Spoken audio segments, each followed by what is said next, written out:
Alright, so I decided to follow David's life because it gets very interesting.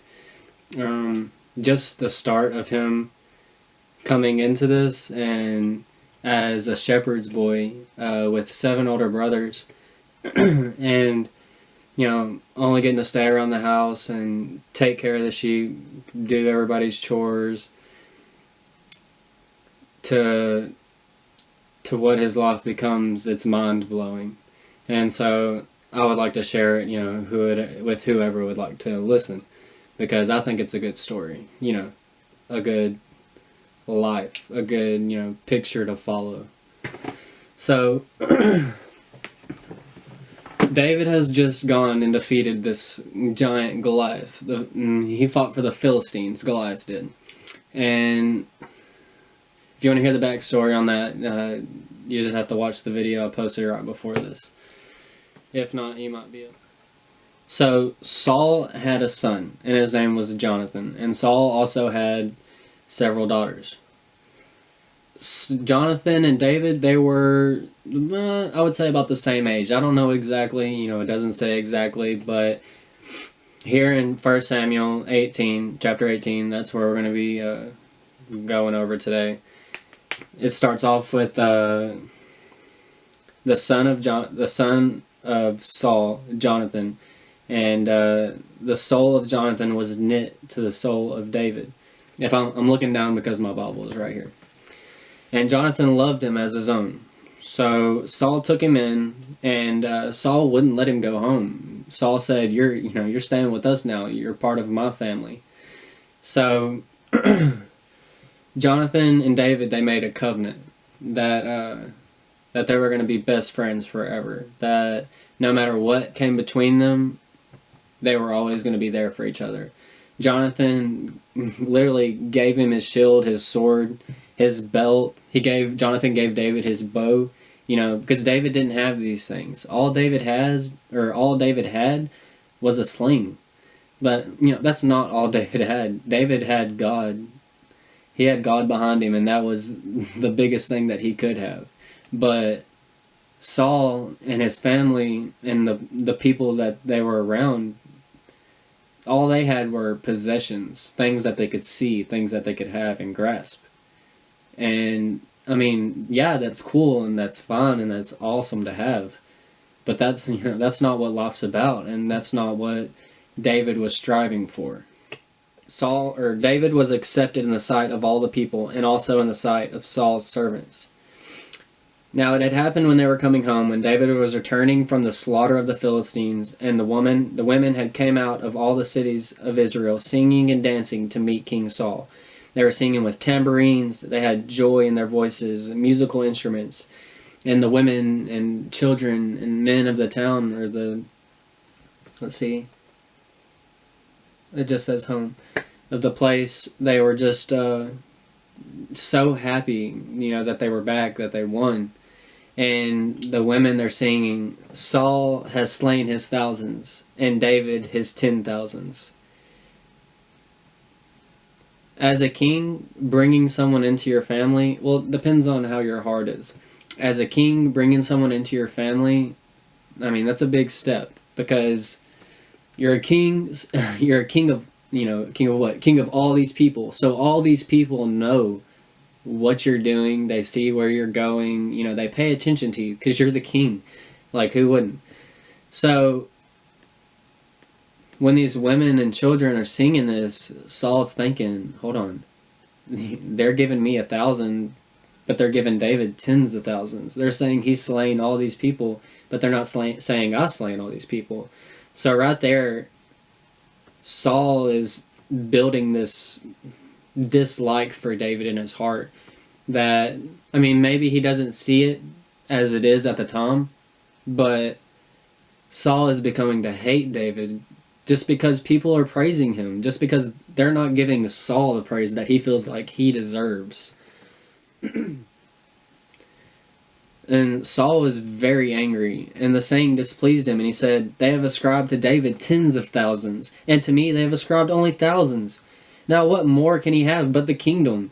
So all Saul sees is that, David's basically just taken over. I mean, if Saul would have just maintained his head and did what his heart led him to do, then I don't think there would have ever been a problem between him and David. Like, I don't see why there would have been.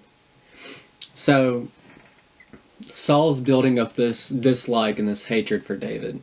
And at this point in time, David doesn't even know it. Like, he's just there with his new family, basically, basking in it. And it happened on the next day that the distressing spirit from God came upon Saul, and he prophesied inside the house. That would be, Saul just inside his house, just sitting there, going over it, turmoiling it inside of his head, just turning it over and over and just thinking about it, just thinking about David, why'd they sing that to David, why wouldn't they sing this to me? Just petty stuff. Like, now Saul was afraid of David. You ask yourself, why would Saul be afraid of David?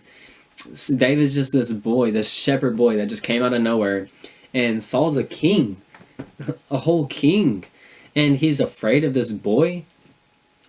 And it says, now Saul was afraid of David because the Lord was with him, but had departed from Saul. Saul is terrified of David because Saul sees that God is with David. Saul, I wouldn't go to say that God had departed from Saul.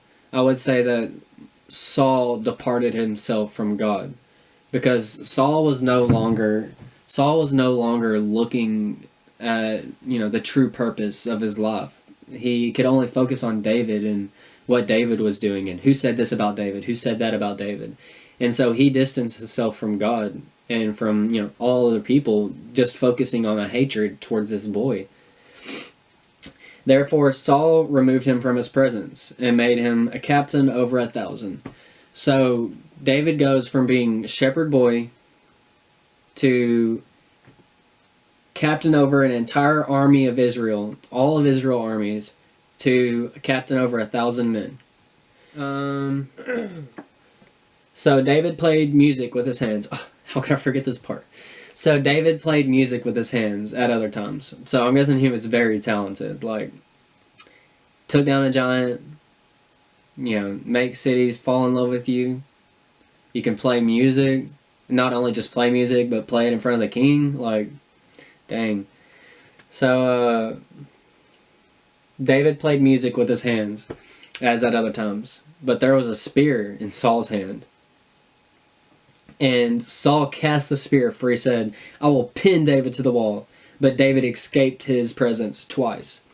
So they're all sitting there. David's playing his instrument. Everybody's probably just chatting, doing whatever. And Saul's just sitting there staring at David, just boiling. And, I'm sure he's drinking. I'm not saying he's drinking, but I'm sure, he was drinking wine or doing something. And, it was messing with his mind. So he just stands up and shouts at David, I will pin you to the wall. And, just chunks a spear at him. And he missed, but still, like, oh my gosh. And it says David escaped his presence twice. And it only says that he threw a spear once, but there must have been something else that happened, because David escaped his presence twice. Now, Saul was afraid of David because the Lord was with him, but had departed from Saul. It flows a lot better now. Very wisely. He was afraid of him, but all Israel and Judah loved David because he went out and came in before them. So here you can see that David is very involving. David has gone out before the city, of Israel, and he's talked to the people, he's talked to the, men of war, he's talked to the children, David is immersing himself into this culture, but I can only imagine, being a shepherd's boy and, only staying at home and taking care of your sheep, to being moved to this, magnificent place, and then just going out and talking to people, and, everyone knows his name, everyone knows he slayed Goliath. So he's not just going to walk around and not be known. But going out and actually, immersing himself into the people made them love him. And that's something that Saul didn't do. So right off the bat, David's getting, a lot of weight in his hand right there. That just getting the people to love him. And I'm not saying that he was doing it on purpose. He might have been, but I don't know. David was just being a loving person, just going out and showing love to the people, just showing that he wanted to spend time with them. And a main thing that we miss today is showing love, that we just want to express it through words, and that we want to express it through this and that, and get you a gift and stuff like that. But ultimately it boils down to time. Who do you want to spend your time with, or what do you want to spend your time doing? If I really love someone, I'm going to try to spend every second I want with them, and that's how it's going to be. If they don't want to spend time with me, then they don't love me back. And that's just how it is. Saul says, "I will give you my oldest daughter, Merab, as a wife, but only be valiant for you."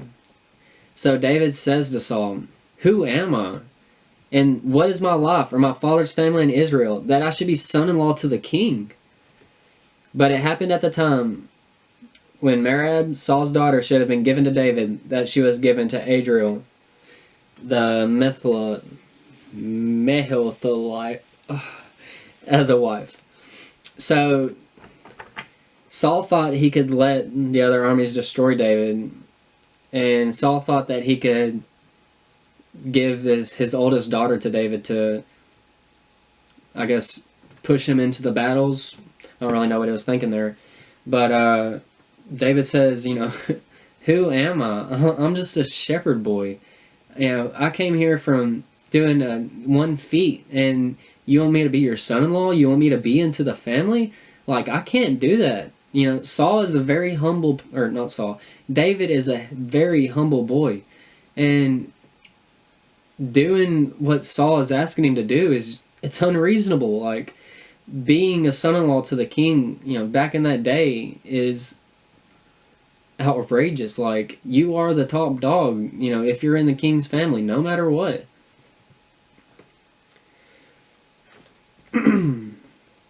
Now, Michal, Saul's daughter, loved David. So we got Merab and Michal so far. Merab was the oldest daughter, and when David was, saying, "Who am I?" basically, not stalling, but, whoa. Merab got married off to another man. But there's Michal, Saul's daughter, and she loved David. They told Saul, and the thing pleased him. So Saul said, "I will give her to him, that she may be a snare to him, and that the hand of the Philistines may be against him." Therefore Saul said to David a second time, "You shall be my son-in-law today," and say, "Look, the king has delight in you, and all his servants love you. Now therefore become the king's son-in-law." So Saul's servants spoke these words in the hearing of David, and David says, "Does it seem to you a light thing to be a king's son-in-law, seeing I am poor and lightly esteemed man?" The servants of Saul told him, saying, "In this manner David spoke." So Saul tells the servants to go to David and try to butter him up and try to say all these nice and sweet things. But David still steadily says, "Who am I but a shepherd's boy, that I should be a son-in-law to the king?" Saul says, Thus you shall say to David, the king does not desire any dowry." So Saul hears what David says, and he says, okay. I won't just make you my son-in-law. I won't just let you marry my daughter and become my son-in-law. Here's what you have to do. You have to go to the Philistines. You have to kill 100 men.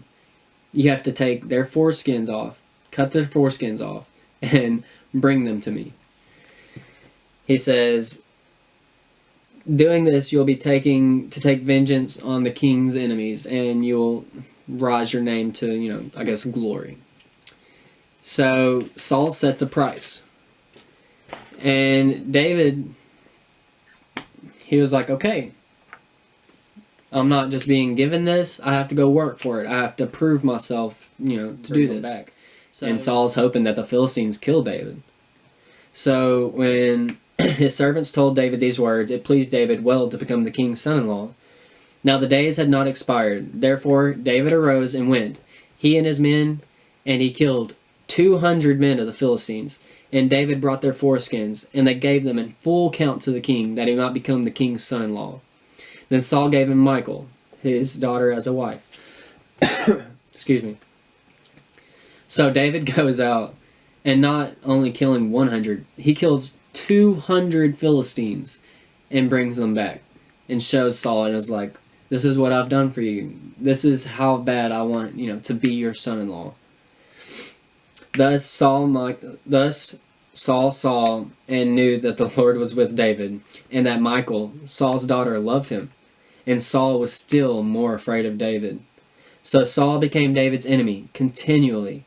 Then the princes of the Philistines went out to war, and so it was, whenever they went out, that David behaved more wisely than all the servants of Saul, so that his name became highly esteemed. David weds Michal after going and doing this feat for King Saul. So now David has a wife, and now he has, some footing or more. And it's terrifying Saul to see that David is triumphant, winning after winning after winning, just seeing God, back him up. So now Saul starts talking to Jonathan, and this is where it starts getting interesting, okay? If it hasn't already been interesting. So Saul goes to Jonathan, his son, and all the servants, and he shares his plans that he's been plotting in his head. He finally, lets it out and tells people. He's like, look, I want to kill David. I don't like, how he's taking the power. I don't like how his name's getting great. He said, I don't like that, and I don't want that. He said, I want to kill him. I just want it to be us, and I just want it to be our family.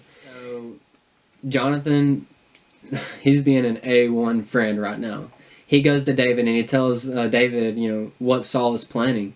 And he's like, you need to go, and you need to hide right now. He said, I'll talk to my father. I'll figure out what he's trying to do. He said, then I'll come find you, and I'll tell you. But basically, the main thing here, I was going to not talk about David's life. I was just going to do like some of the bigger things in the Bible, that were more interesting. But I think it's more important to tell the story of David, for as it is, and because of the meaning it has behind it.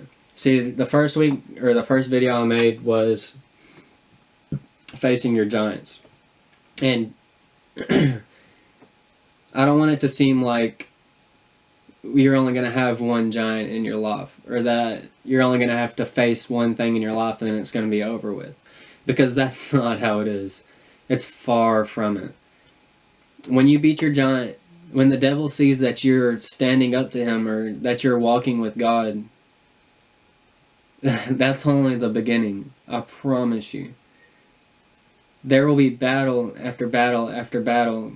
But if you walk with God and if you talk with God, and if you desire what he has and what he wants to give you, then it'll be like a walk on the beach.